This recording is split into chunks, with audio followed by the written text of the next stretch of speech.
একটা হলো আওয়ামী লীগের সঙ্গে বন্ধুত্ব হওয়ার দ্বিতীয় সম্ভাবনাটা আছে জামাতের, একেবারে জামাতের।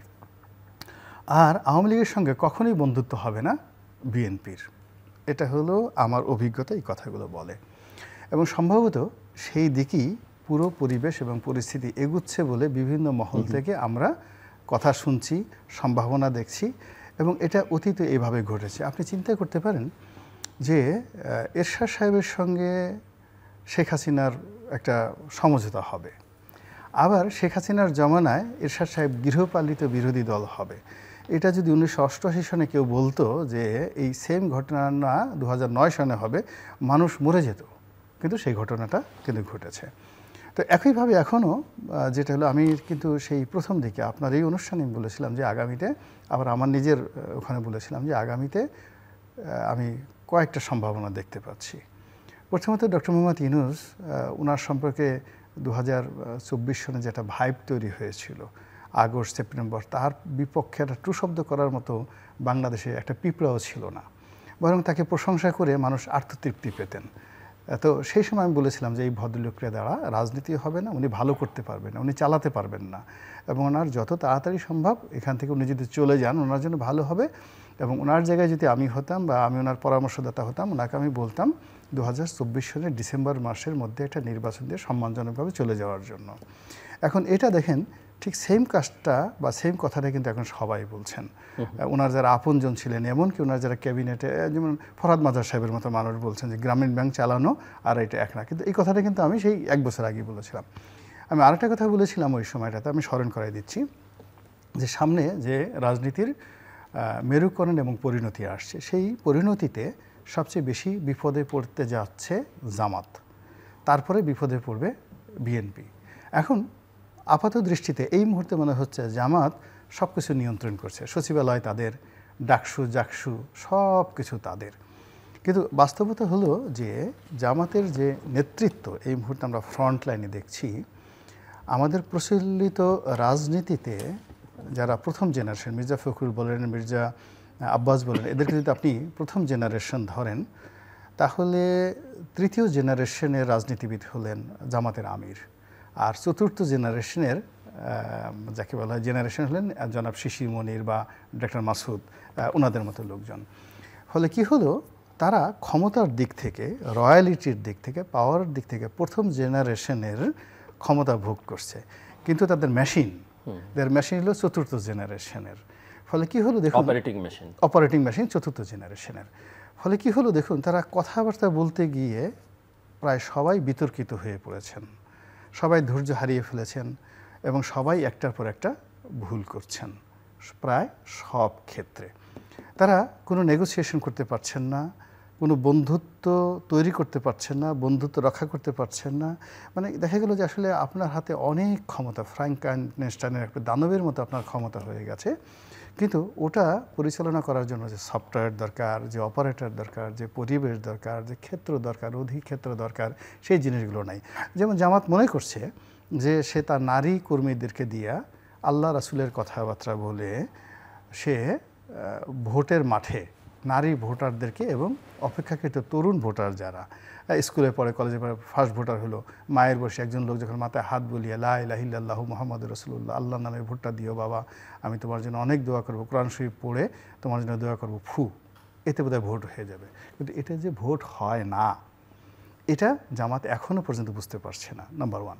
নাম্বার 2 হলো জামাতের রাজনীতির যে কতগুলো ন্যারেটিভ রয়েছে, যেগুলো কখনোই গত এই স্বাধীনতার পরে আজ অবধি বাংলাদেশে ওইভাবে খোলামেলা আলোচনা করা হয়নি।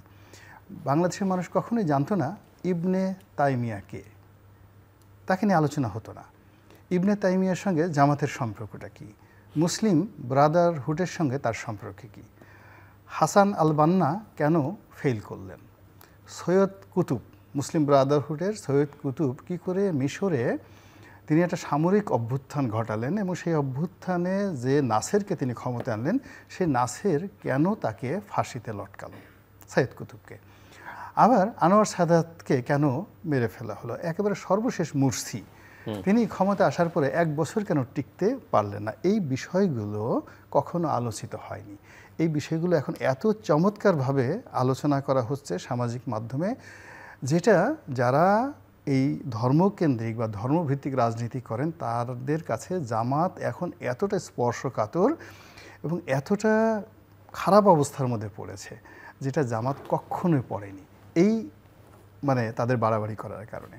আবার ধরুন ভারতবর্ষে জামাতের ভূমিকা, পাকিস্তানে জামাতের ভূমিকা, 1971-এ জামাতের ভূমিকা, ইয়াহিয়া সরকারের জামাতের ভূমিকা এবং তাদের অতীত ভূমিকা এবং তারা বিএনপির সাথে কী করেছে, আওয়ামী লীগের সাথে কী করেছে, প্রায় প্রতিটি জিনিস পুঙ্খানুপুঙ্খভাবে এখন যেভাবে আলোচনায় আসছে এটা কিন্তু আগে সেভাবে আলোচনায় আসেনি। জামাত বলতে সহজ সরল একজন মানুষ, দাঁড়িয়ে আছে, টুপি আছে, আল্লাহ রাসূলের নাম বলে ধর্মভিত্তিক একটা রাজনীতি করতে চায়, তারা ক্ষমতা আসলে হযরত উমরের মতো একটা শাসন ব্যবস্থা চালু করতে চায়, এরকম একটা সাধারণ ন্যারেটিভ ধর্মপ্রাণ মানুষের মধ্যে যে আবেগ তৈরি করে ফেলেছিল গত 1 বছরে এখন সেটা অ্যাবসলিউটলি জামাতকে যেভাবে এক্সরে করা হচ্ছে, জামাতকে যেভাবে আপনার 3D ডাইমেনশনে তাদের স্ক্যানিং করা হচ্ছে, সিটি স্ক্যান করা হচ্ছে, তার ফলে তাদের অর্থের উৎস, তাদের মানসিকতা, তাদের রাজনৈতিক চরিত্র, তাদের গোপন যত রকম কথাবার্তা, এভরিথিং। আপনি যে দেখুন 5,000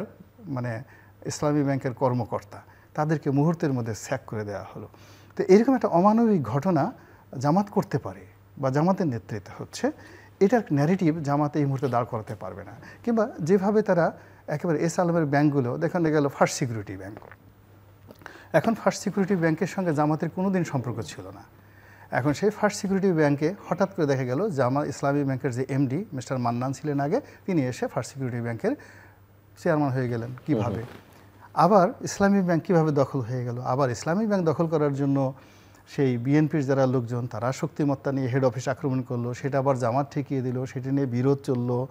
মানে এই যে পুরো জিনিসগুলো, সেই জিনিসগুলোর মধ্যে এখন এই যে জামাতের যে রাজনীতি, তাদের যে অর্থনৈতিক কর্মকাণ্ড, এর মধ্যে বিএনপি, আওয়ামী লীগ এবং অন্যান্য যারা রাজনৈতিক দল, ইভেন হুসেইন মোহাম্মদ এরশাদ, তাদের রাজনীতি এবং অর্থনৈতিক কর্মকাণ্ডের মধ্যে যে এক সুতা পার্থক্য নেই, এটা এই প্রথম প্রমাণিত হয়ে গেল। এখন সমস্যাটা হয়ে গেছে যে জামাতের যে লোকজন এখন এরশাদের সাথে, এরশাদের দল নাই, ধরেন কিছু নাই, কিন্তু এরশাদের দলের অন্ততপক্ষে আমি 20 থেকে 25 জন লোকের নাম বলবো যাদের সামনে এক টেবিলে বসে 1 ঘন্টা আলাপ আলোচনা করার মতো ম্যাচুরিটি সম্পন্ন লোক জামাতে একজনও নাই।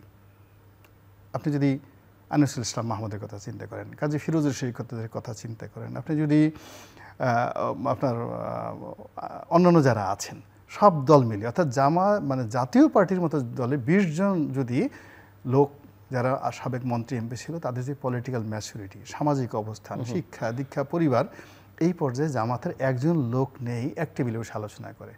আর অন্যদিকে যদি বিএনপির কথা চিন্তা করেন, বিএনপিতে মোর দ্যান 100 লোক আছে, 100 লোক আছে কেন্দ্রীয় পর্যায়ের নেতা যাদের সঙ্গে এক টেবিলে বসে 1 to 1 এইভাবে কথা বলবে, তৃতীয় কোনো লোক থাকবে না। সেখানে ওই বিএনপির 100 লোকের উপর প্রভাব বিস্তার করতে পারে এরকম জামাতে একজন সিঙ্গেল লোক নেই।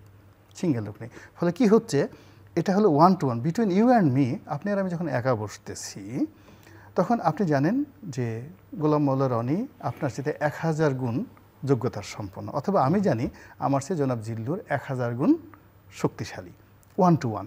কিন্তু বাইরে সোরাব ভাইদের মতো হাজার হাজার লোক আপনাকে পাম দিয়ে দিয়ে বা আমাকে পাম দিয়ে দিয়ে, আমার মানে আকার আকৃতি আছে একটা সুহাকে তারা ইঁদুরের মতো, কিন্তু আমাকে ফুলিয়ে হাতি বানিয়ে লোকজন বলে এই হাতি আসছে, হাতি আসছে, হাতি আসছে। ফলে রাজনীতিতে আপনি যেটা বললেন সবার আগে শেষ করে দিচ্ছি, ওভার রেটিং। অর্থাৎ এই যে আমরা কিছু সামাজিক মাধ্যমে কিছু অন্ধভক্ত তৈরি করে ফেলেছি, এই অন্ধভক্ত এগুলো আগে রাজনীতিতে ছিল না। প্রেস ক্লাবের সামনে মানে একজন বক্তব্য দিত বা দিচ্ছে, এগুলো সবই জামাতের বি টিম, সি টিম। ওই যে দেখেন মাহফুজ সাহেব যিনি এখন তথ্য উপদেষ্টা আছে, ওনার তো ব্রিলিয়ান্ট, সে কিন্তু একটা চমৎকার কথা বলছে যে জামাতের এমনি 4-5টা মওদুদিবাদের B team, C team, D team আছে, তারপর তার নতুন কোনো টিম দরকার নেই।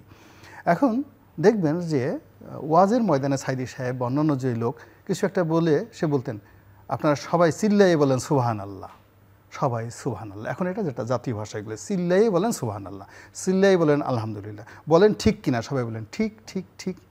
প্রেস ক্লাবে গিয়ে দেখেন ছোটো ছোটো রাজনৈতিক দল 10-12 জন লোক সামনে আছে 3-4 জন, পিছনে 10-12 জন। মাইকে একজন ধরাইয়া নেতা বলতেছে, বলেন তো ঠিক, পিছন থেকে সবাই হাত তুলে বলল ঠিক ঠিক ঠিক। এই যে জামাতি যে ন্যারেটিভগুলো, ক্যারেক্টারিস্টিক্সগুলো, এইগুলো যেভাবে সমাজে ওভার রেটিং করে ফেলছে, ওভার রেটিং করার ফলে এখন এরা মানে B team, C team, D team, এরা আলটিমেটলি রাজনীতি থেকে কিন্তু প্রায় সবাই চলে গেছে। এই আগস্ট বিপ্লবের 5 তারিখের আগে যাদের নাম ছিল, ডাক ছিল, তারা অনেকেই গণপিটুনি খেয়েছে এই সময়ের মধ্যে। অনেকের দাঁত ভেঙে গেছে, অনেকের হাড় ভেঙে গেছে, অনেকের অবস্থা এত খারাপ হয়ে গেছে, রক্তে ওই যে যেন হিমোগ্লোবিন কমে গেছে। এবং আলটিমেটলি এই যে B team, C team, D team, এই জিনিসগুলো যে কিভাবে কাজ করে, এবং এখন এই মুহূর্তে জামাতের ইনফ্লুয়েন্স যারা ইউটিউবার ছিলেন, ফেসবুকার ছিলেন, তাদের যে হালনাগাদ যে দশা, কী অবস্থা আছে, আমি যতটুকু জানি এটা পরবর্তী টার্মে বলবো।